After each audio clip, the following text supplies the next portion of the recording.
अस्सलाम वालेकुम स्टूडेंट्स, क्या हाल चाल है बच्चों।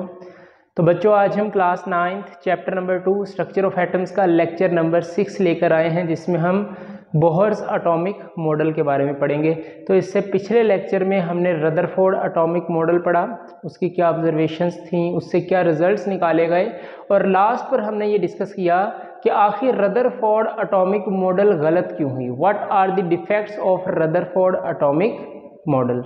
तो अगर अभी तक आपने वो लेक्चर नहीं देखा तो पहले आप वो देख लें, उसका लिंक मैं आपको डिस्क्रिप्शन में दे दूंगा। क्योंकि बेटा जो रदरफोर्ड के डिफेक्ट्स हैं, उन्हीं डिफेक्ट्स को सामने रखते हुए सर बोहर ने अपनी ये एटॉमिक थ्योरी रिप्रेजेंट की।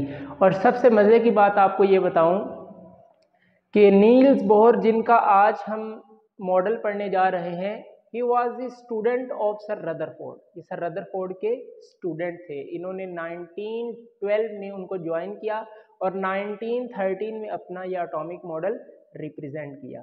तो अल्लाह करे हमारा भी कोई स्टूडेंट निकले और हमारा नाम रोशन करे। तो बेटा उसके लिए आपको खूब सारी मेहनत करनी होगी। ओके, तो स्टार्ट करें आज का lecture. Very good. So today's topic is Bohr's atomic theory. बेटा बोहर एटॉमिक थ्योरी करने से पहले मैं आपको जरा जल्दी से रदरफोर्ड के डिफेक्ट्स याद करवाना चाहूंगा। रदरफोर्ड का जो पहला डिफेक्ट था वो ये था कि अगर इलेक्ट्रॉन कंटिन्यूसली न्यूक्लियस के गिर्द रेवोल्यूशन कर रहा है तो वो एनर्जी कंटिन्यूसली इमिट करता रहेगा और खुद ब खुद न्यूक्लियस में गिर जाएगा। मतलब कि किसी भी एटम के सेंटर में प्रेजेंट होता है न्यूक्लियस, और न्यूक्लियस के गिर्द रेवोल्यूशन करते हैं इलेक्ट्रॉन्स। अब इलेक्ट्रॉन आपके पास चार्ज पार्टिकल है, और जैसे ये इलेक्ट्रॉन कंटिन्यूसली रेवोल्यूशन करता रहेगा तो ये आहिस्ता आहिस्ता अपनी एनर्जी इमिट करता रहेगा, और जैसे इसकी एनर्जी इमिट होती रहेगी तो ये अल्टीमेटली फॉल कर जाएगा किसमें, न्यूक्लियस के अंदर। लेकिन बेटा एक्चुअल में तो ऐसा नहीं है, यही तो डिफेक्ट था रदरफोर्ड का। ओके, सेकंड आपके पास रदरफोर्ड का डिफेक्ट ये था कि अगर ये इलेक्ट्रॉन कंटिन्यूसली एनर्जी को इमिट करता हुआ न्यूक्लियस में गिरेगा तो कंटिन्यूस एनर्जी इमिट करने से कंटिन्यूस स्पेक्ट्रम बनना चाहिए, लेकिन रियलिटी में देखा गया, ऑब्जर्व किया गया कि लाइन स्पेक्ट्रम बनता है। तो ये दो डिफेक्ट्स थे जिनकी वजह से रदरफोर्ड का ये एटॉमिक मॉडल गलत हुआ। अब इन्हीं डिफेक्ट्स को सामने रखते हुए सर नील्स बोहर ने अपनी थ्योरी दी। याद रखिएगा कि ये जो बोहर एटॉमिक थ्योरी है ये बेस्ड करती है क्वांटम थ्योरी पर। आपको याद है रदरफोर्ड थ्योरी बेस्ड करती थी क्लासिकल थ्योरी ऑफ रेडिएशंस पर, ओके, मैक्सवेल थ्योरी पर। लेकिन ये जो बोहर की थ्योरी है it based upon quantum theory. अब आप कहेंगे कि सर क्वांटम थ्योरी क्या है। तो बेटा एक साइंटिस्ट थे सर मैक्स प्लांक, उन्होंने 1900 में ये थ्योरी दी थी। उन्होंने ये कहा था कि energy in the form of radiations not emit और एब्जॉर्ब एनर्जी कंटिन्यूसली। उन्होंने ये कहा कि बेटा एनर्जी जो है वो रेडिएशंस की फॉर्म में ना तो कंटिन्यूसली इमिट होती है ना ही कंटिन्यूसली एब्जॉर्ब होती है। एनर्जी डिसकंटिन्यूस मैनर में और इन the form of waves emit या एब्जॉर्ब होती है। ये मैंने उसकी एक थोड़ा सा ओवरव्यू दिया है क्वांटम थ्योरी का। इन 1900 मैक्स प्लांक ये साइंटिस्ट थे जिन्होंने ये थ्योरी को रिप्रेजेंट किया। Propose the quantum theory. According to this theory energy in the form of radiation is not emitted और absorb energy continuously, rather it is emitted और absorb in a discontinuous manner and in the form of waves, packet और quantum. उसको बेटा मतलब कि आपकी जो energy है वो कंटिन्यूसली इमिट नहीं करती। लेट्स सपोज यहां से समझें कि रदरफोर्ड ने तो ये कहा कि ये इलेक्ट्रॉन जैसे जैसे मूव करेगा ये अपनी एनर्जी कंटिन्यूसली इमिट करेगा, लेकिन ये क्वांटम थ्योरी कहती है कि भाई ये इलेक्ट्रॉन अपनी एनर्जी कंटिन्यूसली इमिट नहीं करता। बोहर के एटॉमिक मॉडल की बात करें तो बेटा इसने ये कहा कि किसी भी एटम के सेंटर में प्रेजेंट होता है न्यूक्लियस, और न्यूक्लियस के गिर्द रेवोल्यूशन करते हैं इलेक्ट्रॉन्स। सर ये बात तो रदरफोर्ड ने भी की, लेकिन बेटा बोहर्स ने यहाँ पर ऑर्बिट्स का कॉन्सेप्ट इंट्रोड्यूस करवाया। मतलब कि ये जो इलेक्ट्रॉन्स न्यूक्लियस के गिर्द रेवोल्यूशन करते हैं, ये रैंडमली मूव नहीं करते, बल्कि एक स्पेशल पाथ है जिसमें रहते हुए इलेक्ट्रॉन्स जो है वो न्यूक्लियस के गिर्द मूव करते हैं। जैसे यहाँ पर देखें, एक ये है, सिमिलरली यहाँ पर एक और ऑर्बिट होगा, यहाँ पर एक और ऑर्बिट होगा। तो इन्हीं पाथ में रहते हुए जो है वो इलेक्ट्रॉन्स जो है वो क्या करेंगे, मूव करेंगे। ओके, अब इसको बेटा एक और नाम दिया जाता है शेल का। शेल कहते हैं इनको, ऑर्बिट्स भी बोला जाता है। इसकी डेफिनेशन आप कैसे करेंगे? The path in which electrons revolve around the nucleus. Okay, तो ये शेल कुछ नहीं है, बस ये वो पाथ है जिसमें रहते हुए इलेक्ट्रॉन्स रिवॉल्व करते हैं अराउंड द न्यूक्लियस। अब बोहर ने ये कहा कि ये इलेक्ट्रॉन, लेट्स सपोज मैं अगर इसकी बात करूं तो ये इलेक्ट्रॉन चाहे जितनी देर मर्जी इस ऑर्बिट में मूव करता रहे, इस शेल में मूव करता रहे, ये अपनी एनर्जी कंटिन्यूसली इमिट नहीं करता। ओके, देखिए ये आपके पास पहला शेल है, तो शेल को रिप्रेजेंट करते हैं, यहां पर मैं आपको ये भी बता दूं, शेल को रिप्रेजेंटेड बाय एन। एन से इसको रिप्रेजेंट करते हैं, तो बेटा ये n इज इक्वल टू 1 पहला शेल है, n इज इक्वल टू 2 ये दूसरा शेल है, और n is equal to 3। Alphabetically बात करें तो पहले शेल को बेटा हम कहते हैं के शेल, दूसरे शेल को कहते हैं एल शेल, और तीसरे शेल को हम कहते हैं M shell.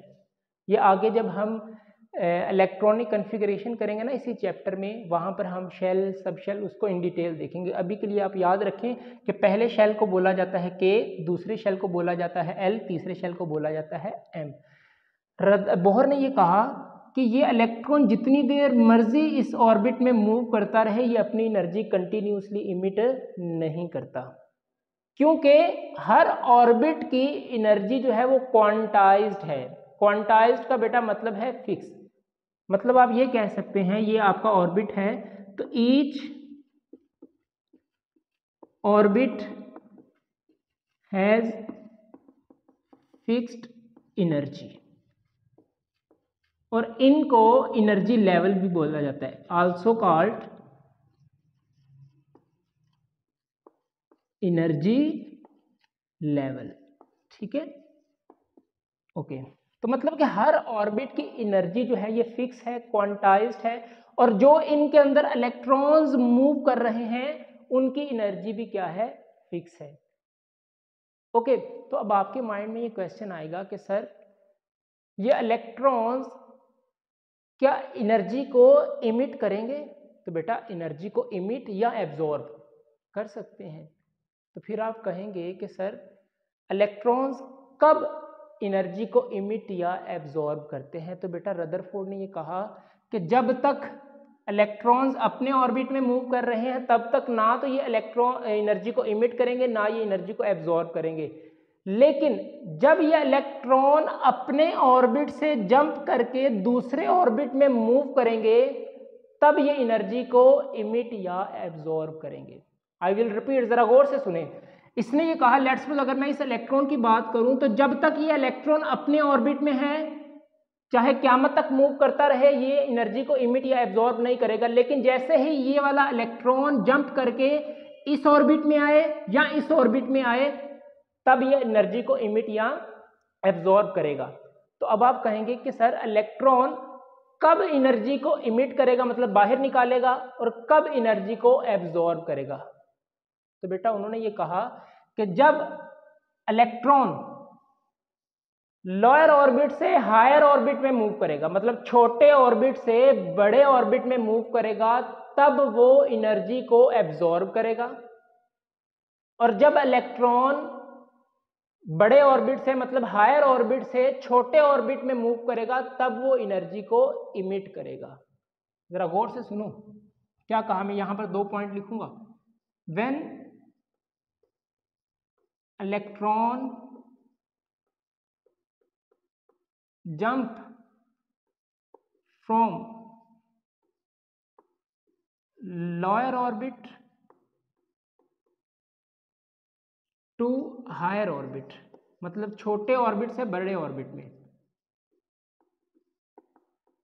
It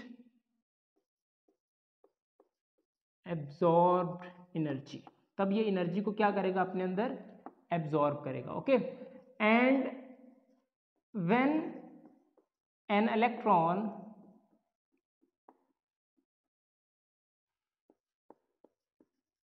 jump from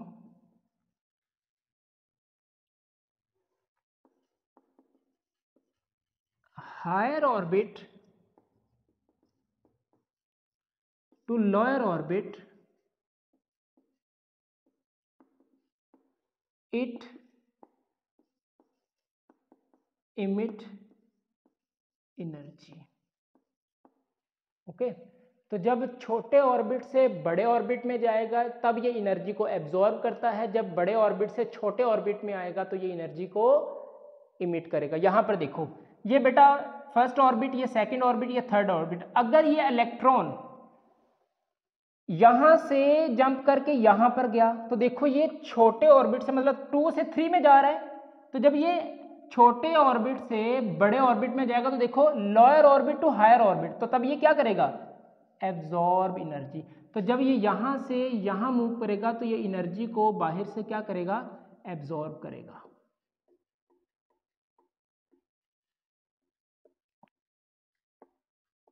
okay, अच्छा, अगर यही इलेक्ट्रॉन बेटा जंप करके इस ऑर्बिट से इस ऑर्बिट में आए तो देखो 2 से फर्स्ट में जा रहा है, तो हायर ऑर्बिट से लोअर ऑर्बिट में, ये बड़ा ऑर्बिट है, ये छोटा ऑर्बिट है, तो बड़े ऑर्बिट से छोटे ऑर्बिट में मूव कर रहा है। और मैंने आपको बताया कि when electron jump from higher orbit to lower orbit it emit energy, तो तब ये बेटा क्या करेगा कि ये एनर्जी को बाहर इमिट कर देगा। तो ये क्या करेगा, इमिट एनर्जी। ओके, तो ये था बेटा आपके पास बोहर का मॉडल। अब जरा 2 मिनट में इसका ओवरव्यू सुन लें। पहले नंबर पर इसने ये कहा कि जब तक इलेक्ट्रॉन अपने ही पाथ में मूव करते रहते हैं तब ना तो ये एनर्जी को इमिट करते हैं ना ये एनर्जी को एब्जॉर्ब करते हैं। जब ये इलेक्ट्रॉन एक ऑर्बिट से जंप करके दूसरे ऑर्बिट में जाएंगे तब ये एनर्जी को इमिट या एब्जॉर्ब करेंगे। फिर हमने ये कहा कि इलेक्ट्रॉन कब एनर्जी इमिट करेंगे, कब एनर्जी एब्जॉर्ब करेंगे। तो तब हमने फिर ये कहा कि जब इलेक्ट्रॉन छोटे ऑर्बिट से बड़े ऑर्बिट में जाएंगे तो ये एनर्जी को एब्जॉर्ब करते हैं, और जब ये बड़े ऑर्बिट से छोटे ऑर्बिट में आते हैं तो तब ये एनर्जी को क्या करते हैं, इमिट करते हैं। What are the postulates of Bohr's atomic theory that is important for examination point of view? तो पहला postulate है आपके पास, the hydrogen atom consists of tiny nucleus and electron are revolving in one of the circular orbits of radius r around the nucleus। बेटा पहली बात आप ये याद रखेंगे कि बोहर्स ने हाइड्रोजन के एटम को कंसीडर किया था जिसके अंदर सिर्फ एक इलेक्ट्रॉन प्रेजेंट होता है। मतलब कि ये ऐसे एटम को एक्सप्लेन नहीं कर पाया जिसके अंदर 2, 3, 4 या उससे ज़्यादा इलेक्ट्रॉन्स प्रेजेंट होते हैं। तो हम ये कह सकते हैं कि Bohr's atomic model only explain univalent atom.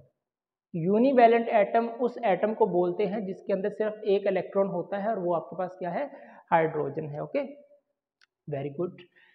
Second है आपके पास, each orbit has fix energy that is quantized. Orbit तो पता है आपको, वो पाथ जिसमें इलेक्ट्रॉन जो है वो मूव करते हैं।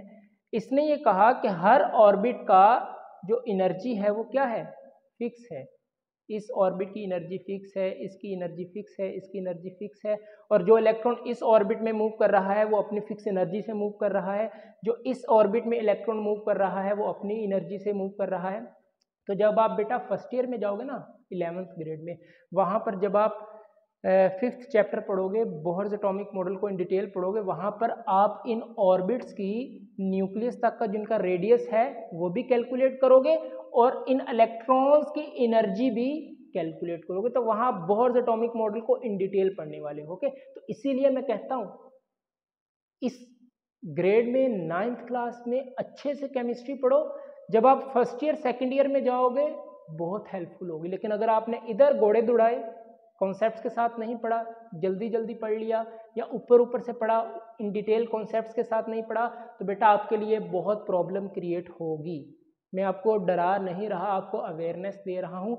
अभी से अपनी केमिस्ट्री स्ट्रॉन्ग करो, जब आगे जाओगे तो दुआएं दोगे। ठीक है, वेरी गुड। थर्ड आपके पास है as long as electron remains in a particular orbit it does not emit or absorb energy. The energy is emitted or absorbed only when an electron jump from one orbit to another. ये बात तो मैंने आपको बता दी कि जब तक एक इलेक्ट्रॉन अपने ही पर्टिकुलर ऑर्बिट में रहेगा वो ना तो एनर्जी को इमिट करेगा ना वो एनर्जी को एब्जॉर्ब करेगा, प्रोवाइडेड जब तक वो इलेक्ट्रॉन अपने ऑर्बिट से जंप करके दूसरे ऑर्बिट में मूव ना कर जाए। ठीक है, तो जैसे ही वो जंप करके एक ऑर्बिट से दूसरे ऑर्बिट में मूव करेगा तब वो एनर्जी को इमिट या एब्जॉर्ब करेगा। इतनी बात क्लियर है? Very good.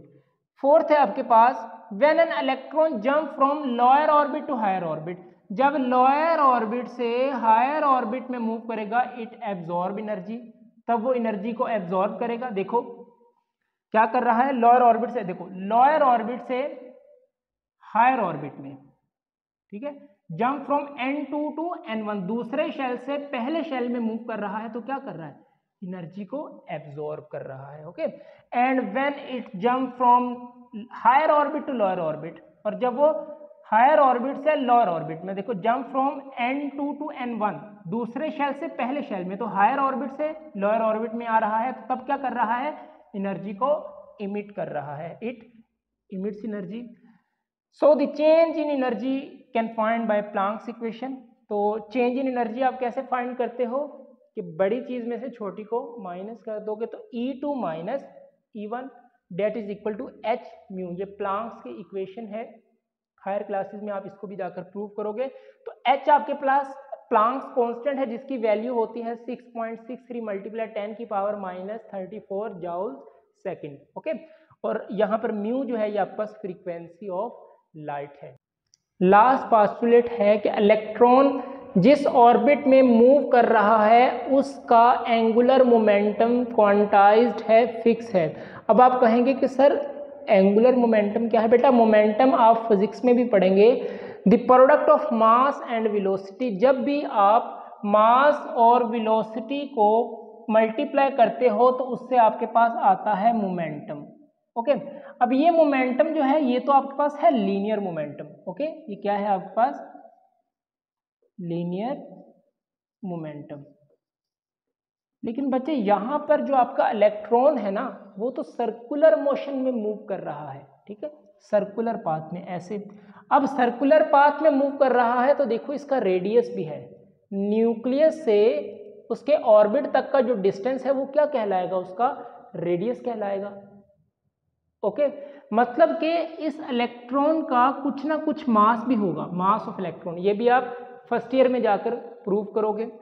इसकी वेलोसिटी भी है, किसी ना किसी स्पीड से तो मूव कर रहा है, इसका रेडियस भी है, मतलब इस इलेक्ट्रॉन का मास भी है, वेलोसिटी भी है और इसका रेडियस भी है। तो बेटा उसके लिए हम जो एंगुलर मोमेंटम फाइंड करते हैं वो यूज करते हैं MVR। M is the mass of electron, V is the velocity of electron and R is the radius of electron।